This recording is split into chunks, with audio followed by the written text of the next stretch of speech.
പശ്ചിമബംഗാളിലെ ഇന്ത്യ സഖ്യത്തിൽ കോൺഗ്രസ് തൃണമൂൽ തർക്കം രൂക്ഷം. 2 സീറ്റുകൾ നൽകാമെന്ന TMC നിർദ്ദേശം കോൺഗ്രസ് തള്ളി. കോൺഗ്രസിന് മമതയുടെ ഔദാര്യം വേണ്ടെന്ന് അധീർ രഞ്ജൻ ചൌധരി പ്രഖ്യാപിച്ചു. ലോക്സഭാ തെരഞ്ഞെടുപ്പിൽ 255 സീറ്റിൽ ശ്രദ്ധ കേന്ദ്രീകരിക്കാനാണ് കോൺഗ്രസിന്റെ നീക്കം.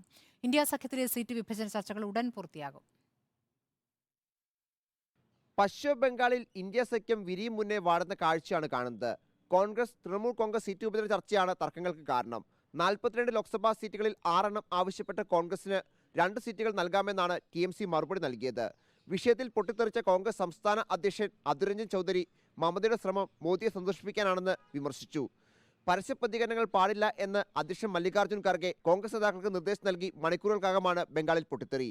നിതീഷ് കുമാറിനെ ഇന്ത്യ സഖ്യത്തിന്റെ കൺവീനറാക്കുന്നതിലും മമതയ്ക്ക് അതൃപ്തിയുണ്ട്. ഉത്തർപ്രദേശിൽ സമാജ്വാദി പാർട്ടി 65 സീറ്റുകളിൽ മത്സരിക്കാൻ തയ്യാറെടുപ്പ് ആരംഭിച്ചു. മഹാരാഷ്ട്രയിൽ ഇന്ത്യ സഖ്യത്തിന്റെ സീറ്റ് വിഭജന ചർച്ചകൾ പ്രശ്നങ്ങളില്ലാതെ മുന്നോട്ട് പോകുന്നു എന്ന് ശിവസേന ഉദ്യോഗപക്ഷ നേതാവ് സഞ്ജയ് റാവത്ത് പ്രതികരിച്ചു.